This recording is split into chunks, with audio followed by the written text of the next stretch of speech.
Бүгін радиоэлектрондық және байланыс әскери инженерлік институтында 25 қазан Республика күніне арналған мерекелік іс-шара өткізілді. Осы мерекелік іс-шараға Қазақстан қарулы күштерінің ардагерлері шақырылды. Және ол ардагерлерді қорғаныс министрінің атынан марапаттар тапсырылды.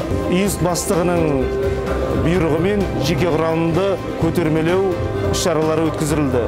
Қазақстан Республикасының халқын, қарулы күштердің әскерлерінің барлығын республика күнімен шын жүректен құттықтаймын.